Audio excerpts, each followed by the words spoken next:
All right, welcome everyone to our Parent Academy. Today we are talking about executive functioning and helping your children and supporting them at home for some study habits and for some chores and some responsibilities to help organize you and your child to make them more successful. This is recorded, so if you need to share this with any friends or need to refer back to anything, you'll be able to find it on our Parent Academy website, and additional information will be shared with the handouts that are here for today as well will be available. And there are additional workshops coming up in the next few weeks. We have one on November 14th. That's going to be for the K-3 students, talking about the report card and talking about the new phonics program that we're using.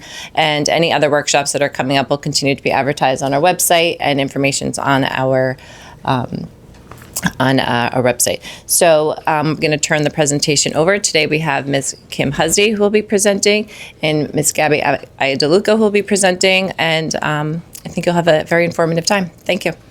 Morning. My name is Kim Husdy. I'm the Student Assistance Counselor at the high school.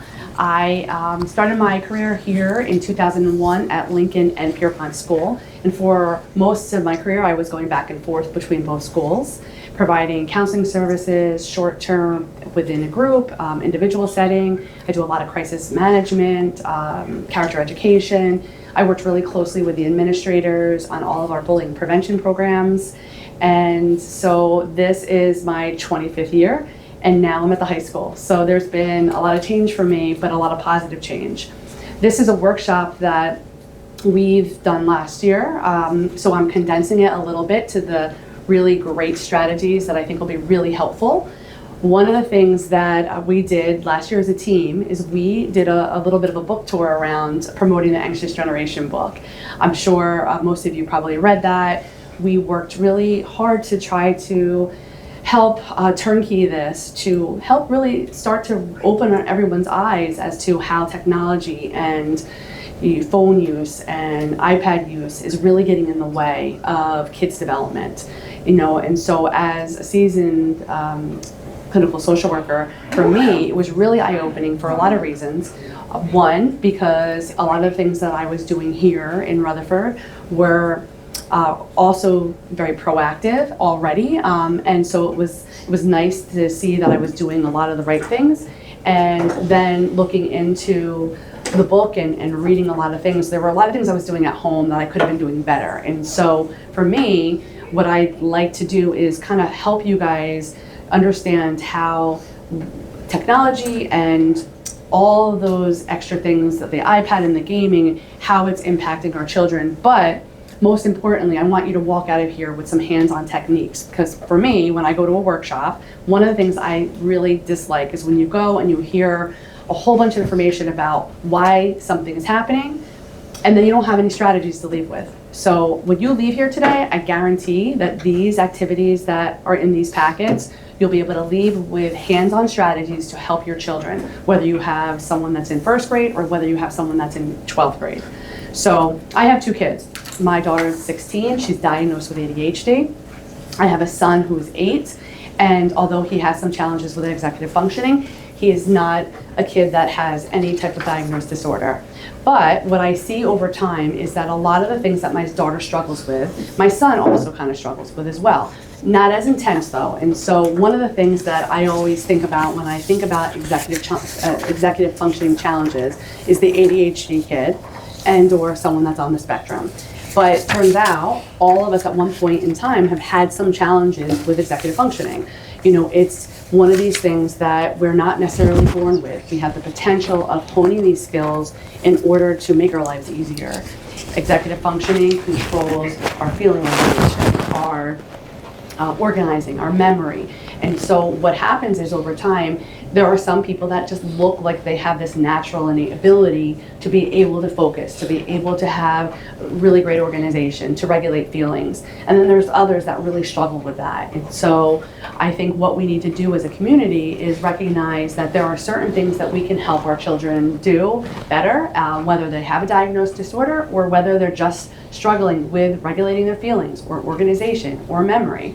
So that's what I hope for us today, is to have some of these things, some of your questions answered, help you with some things that you can bring home and immediately start working on. So what is executive functioning and why does it matter? It matters because it's the way we find success throughout our whole entire life. So it helps us with planning and organization and working memory, flexible thinking. It's essential for success in school, and I can't get my words out, success at work, and really it covers all areas of communication and really getting us to a point where we're able to have some of these skills, hone them if we need some further development, and help our children get to find that point of success as well. So I'm gonna get right down to business because I think this is really important to have some hands-on techniques. So Power Hour. So this is under planning and organization. So in my house, and what I've been working with all the kids in Rutherford since I started, was trying to find ways to help them have little hacks. How do they get things done? How do they organize themselves? So Power Hour is something that I do at my house. It's a time to help my children figure out how to prioritize what needs to be done. And so I use this once a weekend, and every weekend we come up with 1 hour. So for myself, a Power Hour is a point in time where I take a big task that I've been avoiding, which has caused me anxiety. So it could be my linen closet. It could be my clothes closet. Actually, it always kind of revolves around a closet because those seem to be the pile up, right, of my life. And so I take 1 full hour to designate to that. We set a timer. So I do this with my children. So for my daughter, it happens to be her closet and clothes as well, her bathroom that she pretty much destroys from Monday morning until Friday night. Saturday morning, she takes her Power Hour to go through her bathroom and reorganize. Tidy time is something that you could use with the smaller kids. You make it fun, you make it into a game. So at the end of them playing and having all their toys or their books everywhere, you give them that moment to, okay, now we're gonna have this moment where we're gonna tidy everything up and set a timer. How many things can you accomplish within this amount of time? And finally, the reset. I don't know about you guys, but for me, I used to clean out my daughter's book bag. I mean, really, I was doing this up until she was probably like 11. Which again, now that my son is coming up in the ranks and I don't do this for him. So I'm learning, trial by error. So my daughter was my guinea pig. My son, he's perfect. And so what we did every day, or what I should say I did every day, was clean her book bag out. At any given time, I could reach in and grab in a banana peel, chewed gum, papers. I mean, you name it, it was in there. And it was getting time consuming for me. It wasn't teaching her anything. And so what I started doing when she was 11, she's 16 now, was resetting. So I don't say clean up because clean up is like a trigger for them to like scream and yell and cry because why do they want to clean up? So resetting your book bag every single night. So go through it. You take out the papers you don't need. You take their folders out. And you do this at first, you model, especially with the little ones, you model this for them, right? So you go through and say, do you need this? Do you need that? After a couple days, now you have them do it. And then you have them say out loud, do I need this? Do I need that? Does this go in the garbage? Is this something I have to have saved?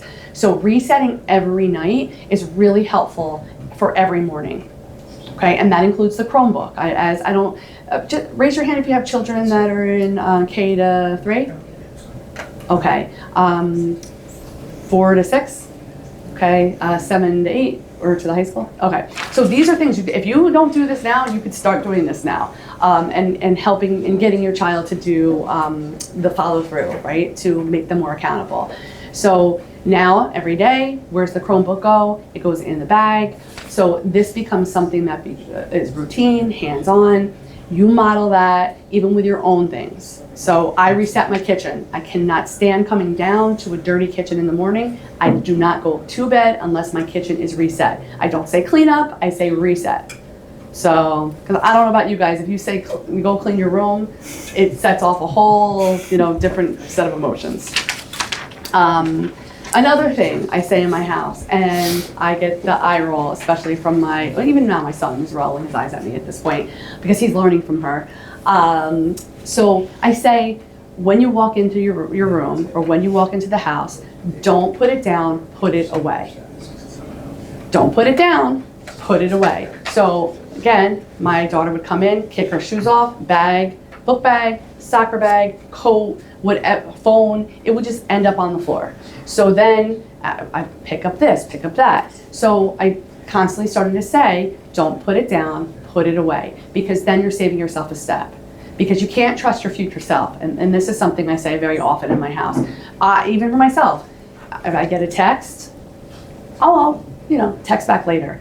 I can't trust my future self to do that. So, I think at one point or another, you have to start to realize that being accountable for your stuff and organizing your stuff really helps set some really great momentum for your next day, but it also decreases anxiety, because the more that a pile builds up, the more anxious we feel, the more anxious your children feel. And so by modeling that also for them to see, it's really helpful for them to start to build some of these skills.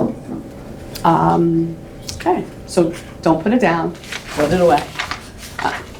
You too will have your kids rolling their eyes at you the more you say it. I did this one last year, Yeah. and I do it at home, and Yeah. even when my husband did it, I'm like, no, don't Yeah. put it down, put it, and even he, you see him like, Yeah, yeah, no.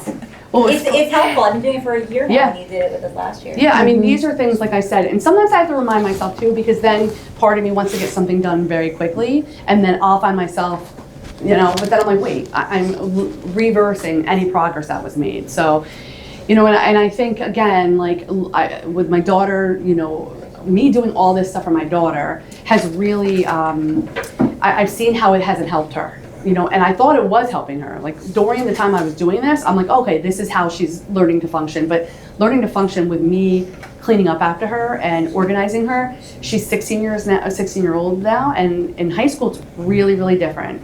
And so now that I'm in the high school for the first time in 24 years, I'm like, oh, I should have got on this way sooner.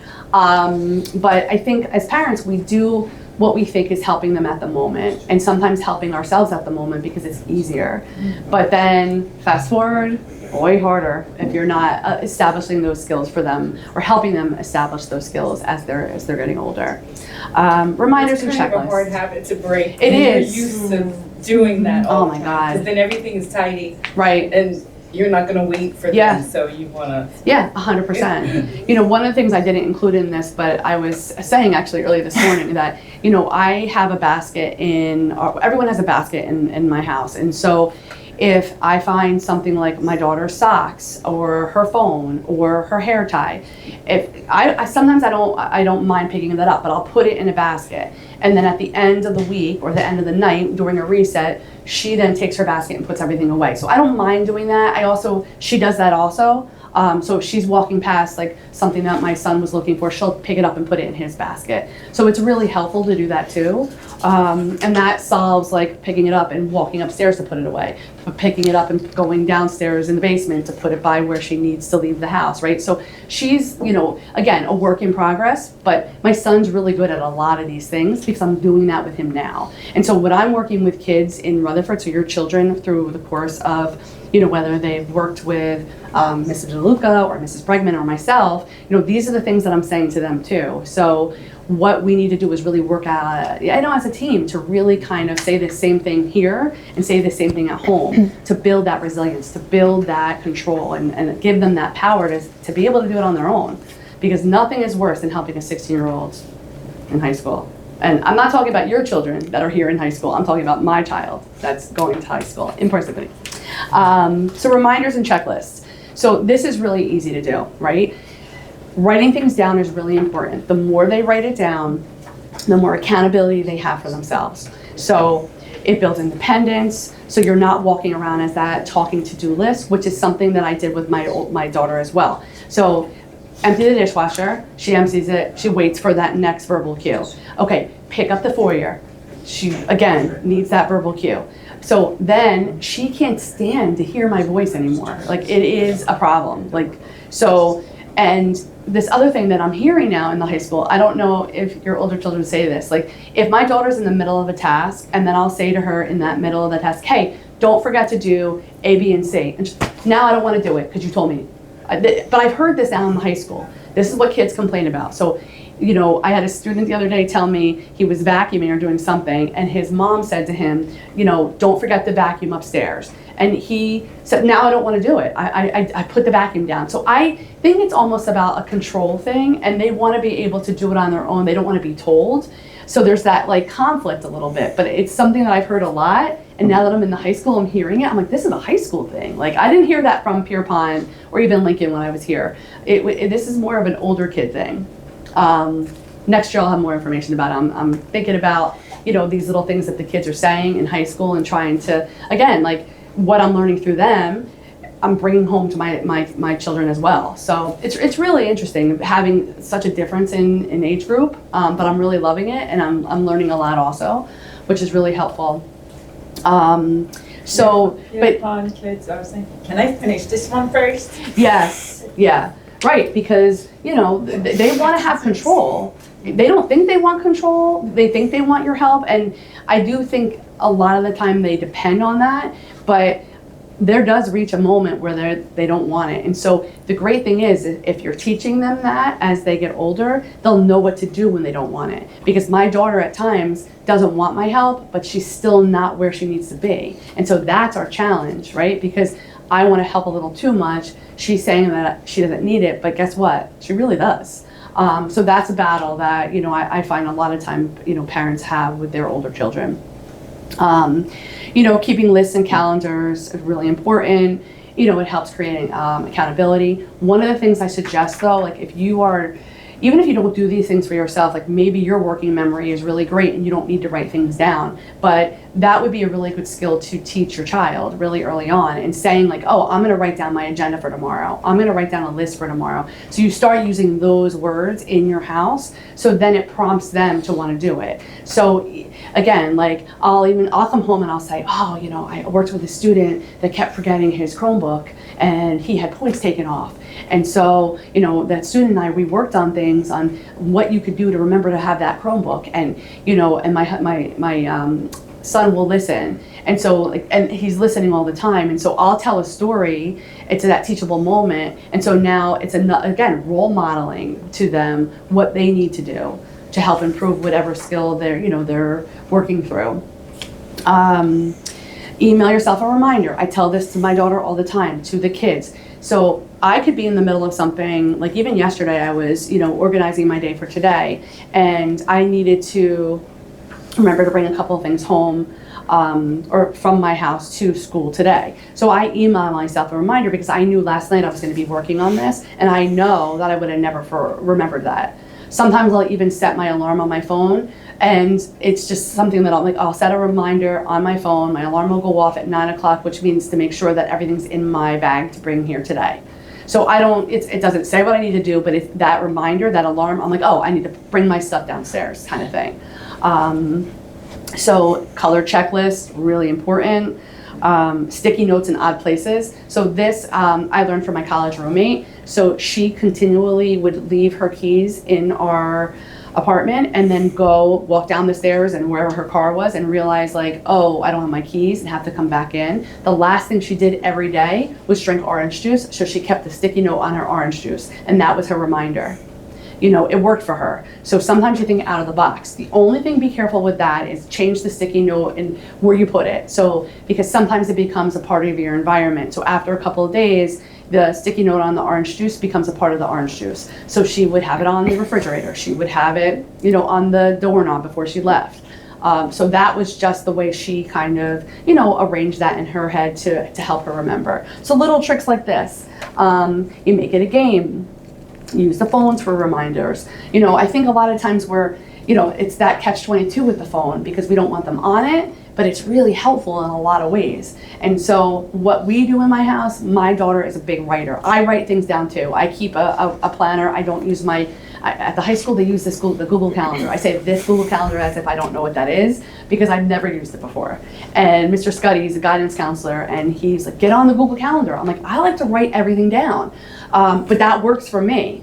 He really helps the kids learn how to use that Google Calendar, because it has a lot of different types of things you could use, like, as reminders and creating tasks and all these great things. He should do a workshop on that. I was just thinking.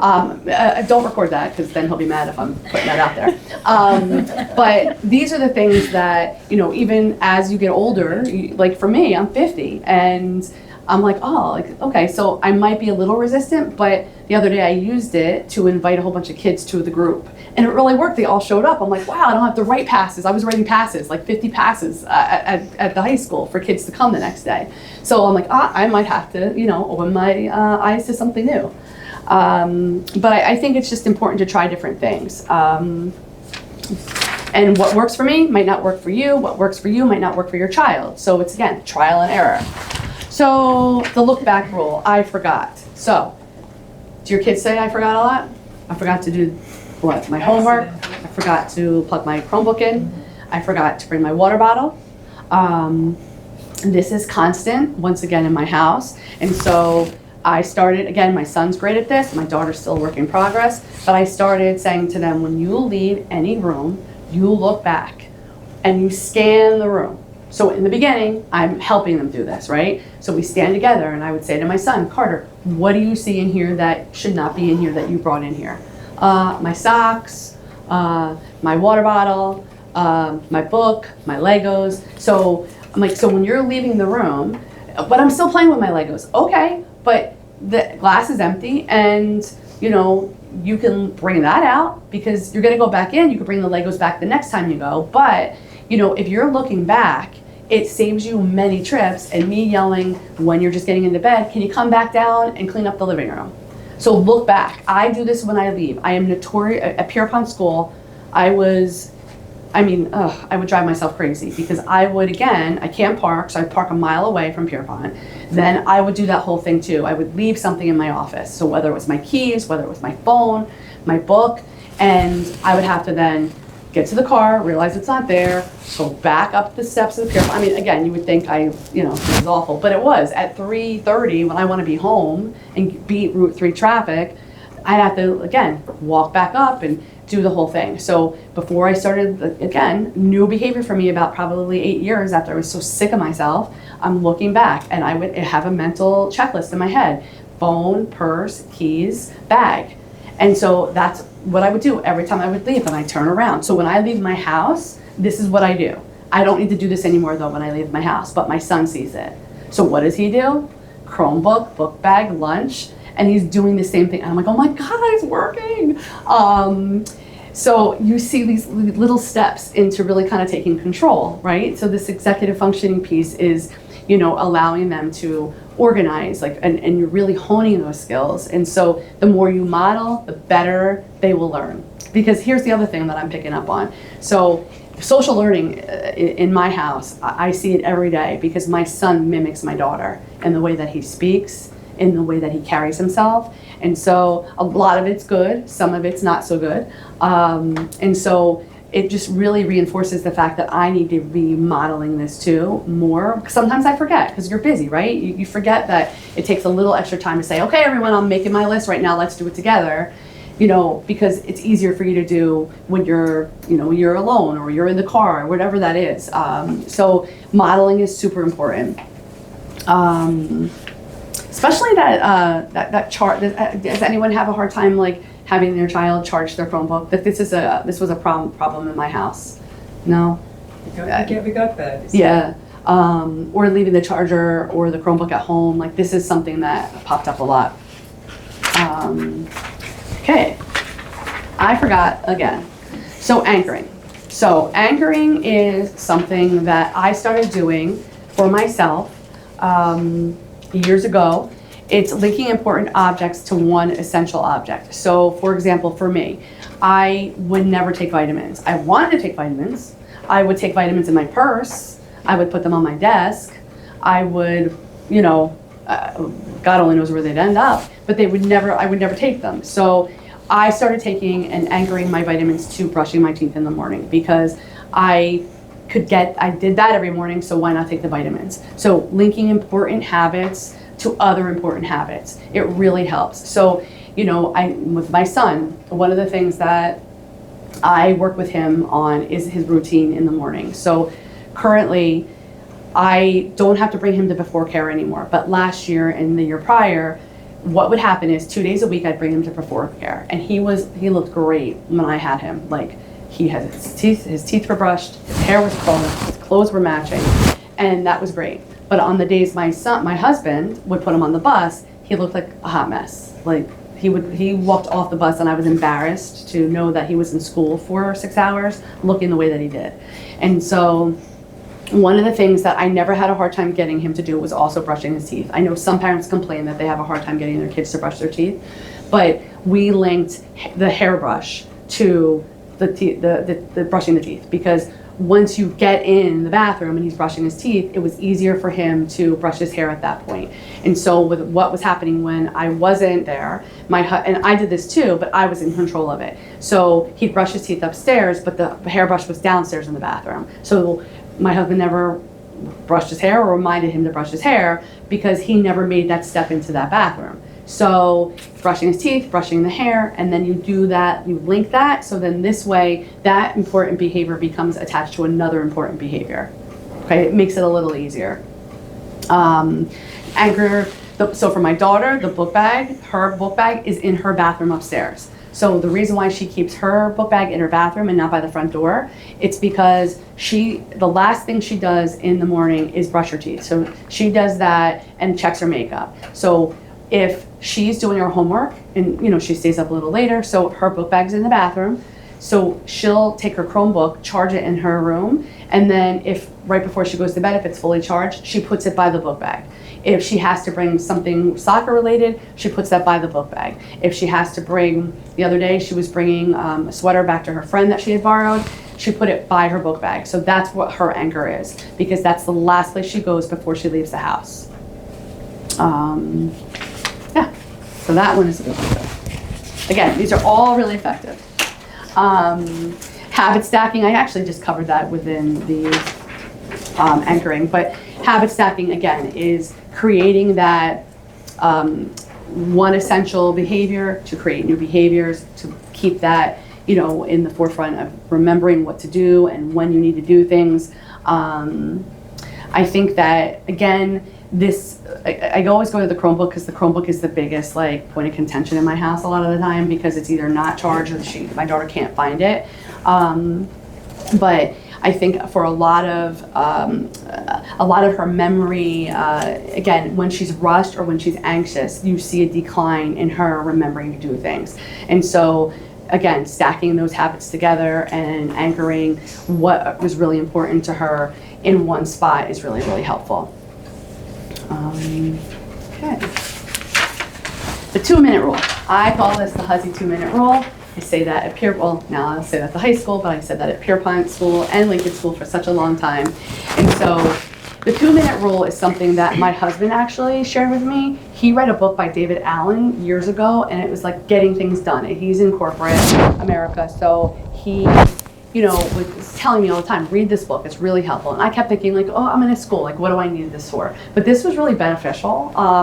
It really helps you prioritize. It helps you essentially get things done. It's in the title. And so he talks about this 2-minute rule. And essentially what it is when you are getting things done or trying to get things done, if there are things you're avoiding that take less than 2 minutes, if it takes less than 2 minutes, do it right away. So then it doesn't create more anxiety, because you keep thinking oh, I have to check that email, or oh, I have to write an email out. That makes me feel a little uncomfortable. It creates anxiety, so I don't want to do it. So you push it off. But if you took the 2 minutes to do it, it would lessen the anxiety. And so that's something that I often say to my kids too.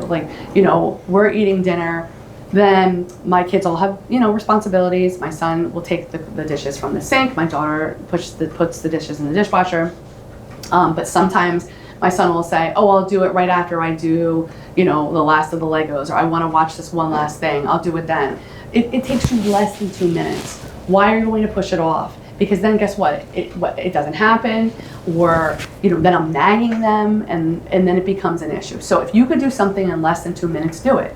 It's simple, and it's actually, it becomes a habit over time, and then you don't even think about it.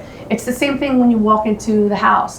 Hang your book bag up. It takes less than 10 seconds. You don't have to put it on the floor and then step over it and then hear me yell, go get your book bag, put it away, clean it up, So it prevents all that stuff, right? So, especially in our life too. I'll do this too. If I have an email that I have to write, that I postpone or push off, you know, it does. Then I'm like, oh, I forgot to email that parent. Now I'm on the way home thinking I forgot to email that parent. All I had to do was say, yeah, I can meet tomorrow at 3 o'clock, or, you know what I'm saying? So, you know, if you could do something in less than 2 minutes, if your children can do something in less than 2 minutes, do it.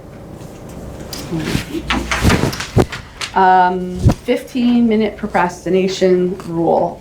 So this is a good one too for any of your children that procrastinate or push things off. In the beginning of any task that you avoid, one of the hardest things to do is to begin that task. So if you commit to 15 minutes of any task, whether it's vacuuming, whether it's your homework assignment, whether it's a big project that you feel overwhelmed by, if you can commit to 15 minutes, the odds of you finishing it, there's an 80% chance that you will finish it. So research says, like, for your children, if they have to do a math assignment and they don't want to do it, have them set a timer for 15 minutes. Because typically in 15 minutes, especially at the lower levels, they can get a lot done, or most of it done. But even if you're in high school and you don't want to do that first part of that project, if you set your timer for 15 minutes, the odds are you're going to finish. If not, you don't finish, you have at least a good chunk of it done. If it's a homework assignment that's due tomorrow, if you do 15 minutes of it and you miss 3 questions, at least you're going to get more credit than a 0. And so in high school, I mean, this matters. Like, so if you're handing something incomplete, it's better than not handing in something at all or getting a late grade. So I'm always about starting something for 15 minutes. For me, it's vacuuming. I hate to vacuum. So if I vacuum for 15 minutes and I stop vacuuming, well then most of the time I get a chunk of it done. It's not perfect, but it's better than it not being done at all. And then again, the majority of the time I finish all of it because I started it. Once I start, I typically finish. So having your children understand that if you start something, for the little ones, it could even just be 5 minutes. Sometimes 15 minutes is a little bit more time, but start it for 5 minutes. Do this, see how much you can get done in 5 minutes. And then if you want to continue, great. If you don't, then we put it away, right? Because it gives them the control, it gives them some management and time management. I think these are little things we can do to make their life a little easier and for them to feel like they have some more control. Can I ask a question about that? Yeah. So is there like a time adjustment or something you can evaluate as it's going for children with ADHD? So the thing with ADHD, like in my experience with my daughter, for her, she likes to bang it out because if she gets up, and because we used to time chunk for her, you know, and help her like manage the homework in little bits of time. That didn't work for her. For my son, who does not have ADHD, that really works for him because he sees a big project, or if he sees like his teacher sends home a packet that is for the whole entire week. This is like his kryptonite. He sees that big packet, even though it's only like he has to do a little each night, but he sees it and it drives him crazy because he wants to get it done all in one moment, which is not the way that he'll retain the information. So I just take that packet apart.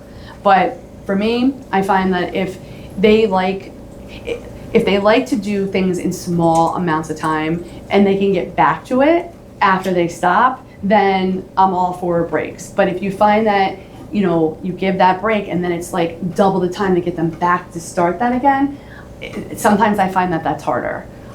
So really for me, it's about what each individual child needs. Did that answer, or can I elaborate more? So basically just see how he reacts to the 15 minutes Yeah. and if I need to adjust that Yeah. seems reasonable. Yeah, so like I said, some, like my daughter wants to bang it out. My son, that creates anxiety for him to see that there's so much. So then I'm like, okay, well, how do we, and it's really great. It's a great visual. I'm like, okay, here, so let's rip it off. We take the rest of the packet and I put it to the side where he can't see it. But I think that if you could start something, 9 times out of 10, it's being finished. And if it's not being finished, the majority of it is done. And then from there, you're getting some credit. So I find that to be really helpful, even for myself, you know. Body doubling. So this is something like, you know, I mentioned this to my husband for my daughter because she's got severe ADHD. And so if she does not stay organized, which she does for the most part, she's got like 3 months are great. She's doing everything she needs to do to stay on top of everything. But at the 3-month mark, this always happens. She takes a turn. And I don't mean like a gradual turn. And I wish I would have taken a picture of her room for you guys to see, because we're now at this 3 months mark where, bless you, the whole entire room, it's disgusting. Like, and she can find everything, but I always say to her, like, if you are looking at a room that's completely cluttered, this is what your brain is like inside. So you need to have your environment to be clear of clutter, because it will help you. And she, no, it does, I know where everything is. Yeah, but like, you shouldn't have to be stepping over. Like the other day, she broke a glass in her room, and I'm not making this up. She picked up the glass, she put it on her desk, she threw a towel over the broken glass on the floor that she couldn't pick up. And I remember her saying, oh, I broke a glass upstairs. I was like, okay, well, just, whatever. I didn't even think to say that you had to throw it in the garbage. So a week later, here's the broken glass still on her vanity, and here's the towel. And I thought it was water, because that's what she's good at too, like spilling something and covering it up with a towel. So I'm like, is that water on the hardwood floor? She's like, oh no, that's the glass. I didn't have time to vacuum it. I'm like, that was like a week ago. And then I turn and there's the rest of the big chunks of glass. And I'm like, so she's at that moment. And so what we do, and this is where body doubling comes into play. So when she has a task that she has a hard time starting, I will go in her room with her and just be there. I don't necessarily clean up anything. Like on occasion, like I did throw the glass away because I was like, let me do it before she cuts herself. But on occasion, I'll help her. But me being in the room is making her accountable. At first she didn't like it, but sometimes I get a good conversation in there as well. So she's like occupying herself by, putting her stuff back into her closet, which is color coded, which she did. Again, with my help, but she color coded her closet where her sweats and her sweatshirts. I don't know about you guys, I have like thousands of sweatshirts in my house. So she did a really great job of really kind of color coding that and having a space for everything. But when it gets so bad, like it is right now, me being in the room with her helps her get started. I stay there for 15 minutes or so, we have a good conversation, and then she continues on her own. And again, resets that room. So being there, even for homework, one of the things I used to do with her before she was diagnosed with ADHD, she would like, I'm doing my homework upstairs. And then I'd go upstairs and there'd not be like one stitch of homework done, she'd be making bracelets. And I'm like, what are you doing? Oh, I'm gonna make bracelets before I do my homework. So body doubling helps with homework as well. So she still does her homework half the time upstairs, half the time downstairs.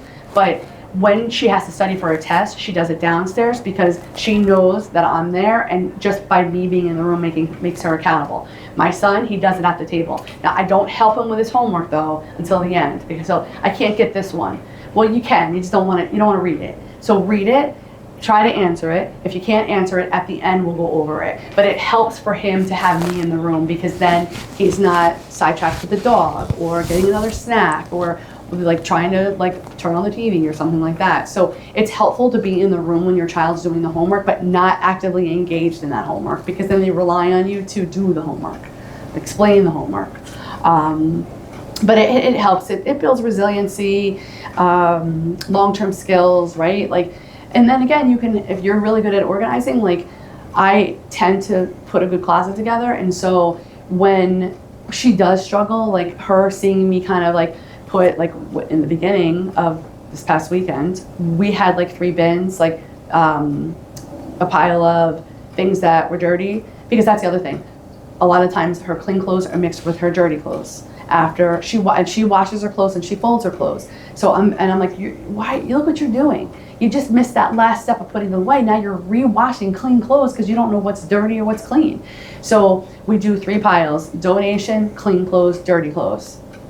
And that's how we start. We choose, I've taught her to choose a corner of her room. When it's this bad, she gets mad. She'll be really angry. I can't do this. I have so much to do. I have schoolwork. I'm like, well, don't focus on the whole room. Focus on a quarter of the room. So she spent the whole weekend, and this is okay for her. For me, I tend to like to get things done because I don't like to have that over my head. But for her, cleaning a quarter of the room and then moving to the next quarter later in the day, and then she did that too. She took 2 days to clean the room this past weekend. But to chunk the room in little quarters was really helpful for her.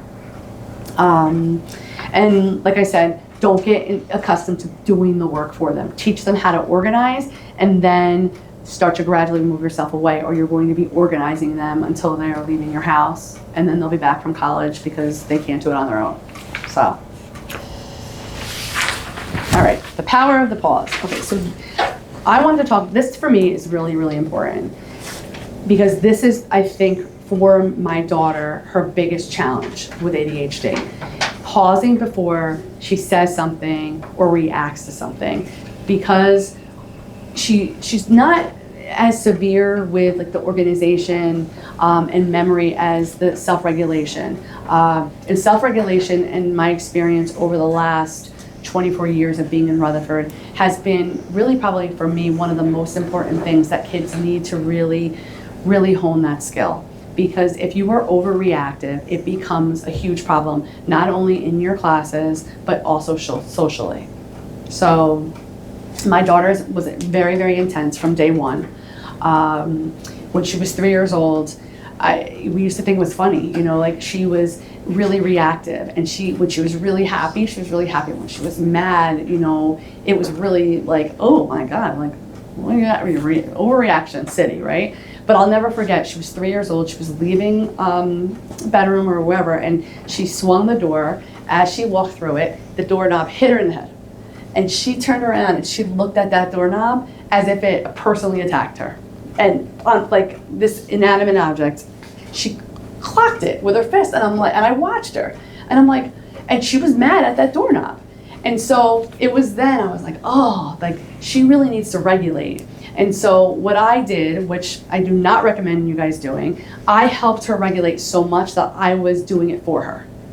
So from 3 to about 7, I swooped in continually to help regulate her. So if she was with her friends and she was starting to react, I'd quickly, okay, come on, we're gonna go over here. I'd remove her from the scenario, or I would problem solve for her. And the modeling was good, but when you're modeling at, 7, 8, and 9, that's a little too late. And so one of the things that I helped her do, we do a lot of mindfulness stuff, a lot of meditation, a lot of trying to get her to pause her reaction, and in the pause is the power. And so, I worked at Pierpont, and I'm talking when we were 4 to 8. My office was in the 6th grade wing, and there was a boy, and every day he would lock his locker right outside of my room. And as he locked his locker, every so often, his friends would come I'm sorry, he didn't lock his locker. He wouldn't lock his locker. His friends would come by and lock it. So then when he would try to go in between classes to go into the locker, he would have to then unlock it. And it would drive him crazy. His friends did it they were just being funny, right? But they learned that he would overreact, and he would get really, really angry, and sometimes he'd punch the locker, and I would de-escalate, go in. But then all of a sudden it became this thing. And not just his friends were doing it now. It was like the random kids in his classroom, and it became a really big problem. So they knew how to like poke at him, and then he would react, and they would think it was funny. And then it became, this went on, and it kind of gradually got into other parts of his life where, they would say something about his hair or say something about his clothes, and they would say it in a really jokey way, but then all the other kids kind of picked up on that, and then when they did it to him, it was something that would evoke all this emotion. And so he couldn't pause. He went from 0 to 100. And so that is one of the biggest, I think, for me, the executive functioning challenge that my daughter has had. My son, not too much. He's really laid back. It takes a lot to push his buttons. And when he does have his buttons pushed, he really handles it really, really like in a mature way. For my daughter, that was hard. She's better now. But it's still like, she'll come home, she has a bad day, and, something happened at school, and she'll call me from the bathroom, like, can you believe that? And I'm like, pause. Just pause for a second. This is not the end of the world. So this is a work in progress in my house. But if you can help your child regulate their feelings, it really, it's such a significant skill, and it helps them not only in school, but even at home. Like sometimes my daughter goes from 0 to 100 when I need her to do something. I'm like, pause. Like your reaction gets you in more trouble than the first infraction. Like, just because you get in trouble and I took your phone for like, I said only for, a couple of hours while you're focused on your homework. But because you reacted like I did something awful to you, you lost it for 3 days now.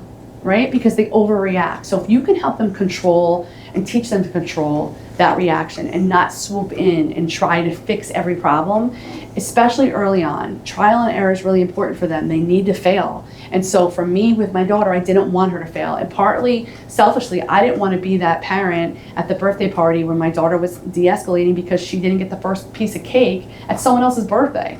So I would quickly, come on, you know, let's go to the bathroom. But again, like that wasn't helping her at all because that didn't give her the ability to have that trial and error on her own because I was swooping in and fixing. And I think, again, from working in schools pretty much my whole entire career, we need to allow them to fail. We need to allow them to struggle because within the struggle is where they get that strength, where they get those resilience skills that they need. So when they're in high school, you know, you're not getting that call that they're not functioning, or they're really mad when they get a B versus an A, or their teacher won't give them extended time. You know, I'm a big believer in letting them, especially in K to 8, fail. Don't call their teacher and ask. I mean, again, you have a 504, you have an IEP, that's something different. But if you're calling because you want them to have extra time on a test, or they didn't bring their, I said this last year during this workshop, like around the literacy fair, you know, part of the first part of that was bringing your board in. And so kids were getting points for that taken off if they didn't have it in on time. And then parents were rushing in to bring their board in. But doing that doesn't help them because number one, they rely on you to solve the problem. And oh, it doesn't matter if I forget my water bottle, my mom's gonna bring it. So if you create that, you're going to be doing that when they're 18 years old. And now that I'm in the high school, it's a very different ballgame. And so even with lates, and I'm going back to being accountable and in being able to get up on time, right? And these are really important skills to develop early on because when they're in K to 8th grade and they're late, yeah, it matters. But now they go to the high school and they're late, there's a demerit attached to that. And that demerit, the more you have, the less things you could do in the high school. Like I had a student the other day tell me they had 100 demerits, and the only way to work those demerits down is to go to detention. So this student had a plan for the next 3.5 months to go to morning and after school detention.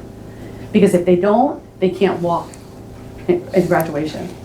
So like we do, and again, and I'm not saying I wasn't doing this at Pierpont or at Lincoln School, like giving a lot of leeway for kids to come into school and not be here on time. And they, you know, like I think you need like 10 lates at Pierpont to get detention. But I think we need to be doing something different at the smaller levels now. And I wouldn't have said that at Pierpont or here, but now that I'm at the high school, I'm seeing how it's really impacting them and how they're not really capable of doing it because they're so used to, I had a student miss like 30 days last year and they're at the high school now and they're not coming in. And they were able to pass. I mean, again, there was other circumstances, but you know, we need to start talking about something different at the lower level, I think now, to really start to build accountability and them really managing their time and really be able to get to where they need to be when they need to be there. Because high school really is, again, you let them fail from K to 8 because those grades don't matter. Trial and error, all that is building that resiliency and that routine to help their greater good. They don't see that, but as parents, we need to see that for them. You know, we can't swoop in and save them. And I'm telling you from experience, like, again, I don't do this with my son. I let a lot of things slide. You know, he's facing things at school or even in his friends, his friendship circle. Like, I'm not micromanaging that anymore. And I see a difference in him. And again, my daughter is great. She's so talented in so many areas. She's a competitive soccer player. She's an A student. She's involved in DECA, but she definitely still struggles with some of these things. And it's partly because I swooped in and did those things for her. So from me and you as parents, take that step back, start to put that on them, allow them to fail. Don't be the one emailing their teachers asking for extended this or that. If they have 10 points off on their test, let them have 10 points off on their test. That test is not going anywhere. But we're running out of time. So real quickly, the Breath of Joy is coming up. This you can watch on your own. We're gonna post this if it's not already posted. This is a great breath to help manage stress, anxiety, help focus. So that's a good one. And adjusting to change. Again, this is kind of what I was talking about before. Help your children have flexible thinking, help your children prepare for change, encourage problem-solving techniques. When you have a bad day at work, even if you don't have a bad day at work, say you had a bad day at work and this is how you handled it because you had to adjust the change. I was changed from Pierpont and Lincoln after being in school or Rutherford for 24 years. It was hard for me to have to switch my whole mindset to come to the high school. But I set it out during my whole summer. Like I have to make sure that I, get prepared so I can be as effective as I was at the smaller schools, now at the high school. I didn't love at first that I had Mr. Jordan was my mentor. He was at the high school for 40 years, I think, 35, 39, something like that. I kept saying to him 5 years ago, leave, retire, so I can come up, because I did want to work with the older kids. But now I'm almost at retirement age, so I didn't want to change, but I had to adjust to it. And turns out I love it, and so I think what we have to do is show that we as adults also have to do these things, because it'll help them really start to be able to acknowledge that things happen and we have to adjust to those types of changes, whether they're good or they're bad or positive or negative. So these are things, again, please feel free to reach out. Like a whole workshop, I hate to direct you to the workshop videos because I hate to think anyone's looking at me on video, but there's a long video that we did last year at Pierpont that's on the Parent Academy Online. This is also going to be filmed, so that'll be online too. If you have questions, you could reach out to me at any time. Ms. Ida Luca also she's going to speak on some things you could do with these worksheets here, but she's also a really valuable resource. Does everybody know Gabby Ida Luca? Hello. So Gabby is here. She's here at Lincoln, Washington, and the K Center. She grew up in Rutherford, so she's come up through all the schools, and now she's given back, and so she's going to be speaking on the next piece of this. But again, questions from you guys, email me, email Ms. DeLuca, Ms. Bregman at Pierpont School. We're all there to support you guys with any type of questions or concerns, so please don't hesitate to reach out. Thank you. I just wanted to briefly touch upon these resources that I provided on the table. What's so important to highlight is that organization has no age limit. We can be using these with our kindergartners all the way up to high school. I'll be very honest. I used one of these daily planners in college. I would color coordinate it. I had so many things, extracurriculars. But also for the younger ones, it might be fun to sit down with them. Maybe every Sunday, find some time, color it, use the colors they want, or you can even go on Canva and design it yourself. They might enjoy that too. And along with that, you can share it with other emails. So if you or other parents or guardians in the household want access to it, you can go in, you can edit it. I definitely recommend, if you are going to be filling these out, do it with pencil. If you're doing it with pen and you're crossing it off, it may throw them off, it may disorient them. But along with what you mentioned about a cluttered mind, a cluttered space is a cluttered mind. We're working on social skills in third grade. Coping skills in third grade. And we were doing coping skills bingo, and one of them was to clean. And somebody raised their hand and they said, how is cleaning a coping skill? And I said, well, can you imagine if every day you came into this room and everything you took out of the classroom you never put back? And someone raised their hand and they said, I don't think I'd be able to be in this room. And I absolutely agree with them, because a cluttered space is not an environment that you can learn in. It's not an environment you can focus in. Another thing is, when you are sitting down, if you plan on doing these, make sure that everyone, however many kids there are at the table, are taking their turns speaking. If we're speaking over each other, it will become that cluttered mess and they won't be able to pay attention. So another thing we did is, I had each table, I was like, everyone talk at the same time. I said, put your hand on your head. And probably one person did. And then everyone was so confused. And I said, if we're not paying attention to what is being focused on, we're not going to know what to do. And then along with this, there is a chore tracker. With the chore chart, it's so important because they have responsibilities and they have expectations during the school day. It's important to follow those over at home, so they know, okay, I don't just have to have the structure during the day at school, it will follow at home. And then there's trackers at the bottom. So maybe if they meet a certain goal, have a small incentive. It doesn't have to be anything extravagant. It could be maybe go for ice cream Friday, or an hour at the park, or I know something a lot of students like is for a movie night, they get to pick the movie. So it's kind of, they have control, but they're also still upholding that responsibility that they have. So if you haven't already grabbed one, you like one, you're more than welcome to, and we'll also be posting them online. Does anybody have any questions? Did you talk about this as a Which one? chore tracker? Yes. Chore tracker? So the chore tracker we were just talking about, this one, I mentioned if they meet a certain goal, oops, put it back. If they meet a certain goal, maybe provide them a little incentive, like, okay, you did all of your chores Monday, you did all of your chores this week, let's go to the park for an hour, you deserve it. Or maybe they didn't meet the goal that was set for them that week, let's try again, what can we do? Maybe we need to cut down on a chore, maybe instead of 20 minutes of this, they can only do 10 minutes of this, and then another 10 minutes of something else. So kind of work with them and figure out what works. I see the spiritual, is that like spiritual? Like spiritual? Yes. So that this is for Yes, spiritual goal. so this one, let me see. The spiritual goal, they have the physical goal, so maybe they want to walk. I know a lot of students, sometimes they just need that breath of fresh air, so maybe have 20 minutes of them walking outside. Intellectual goal, maybe you want to read a new book with them by the end of the week or start something new. Spiritual, maybe they were having a rough Monday. Maybe their self-esteem is feeling a little bit low. What kind of strategies can you work on throughout the week to build that self-esteem? And social, if your child is or student is struggling socially, maybe set a little goal of, I met one new friend today, or I found 2 friends by Friday that I had something in common with. So each goal can be met, and then as we discuss those little incentives, it doesn't have to be anything crazy, but I find that especially with the younger students, when they have something to work towards, it makes them motivated, even at an older age. And then I wanted to touch upon body doubling.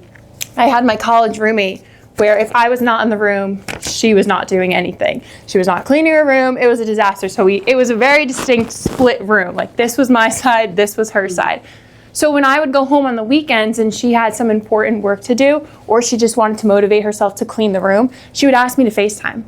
We would chat maybe here and there, but she would just put me on the phone. I'd be doing my work on the other side of the phone and she'd be doing her work. And it's just that extra accountability factor that makes you feel seen, but it's also doing it together.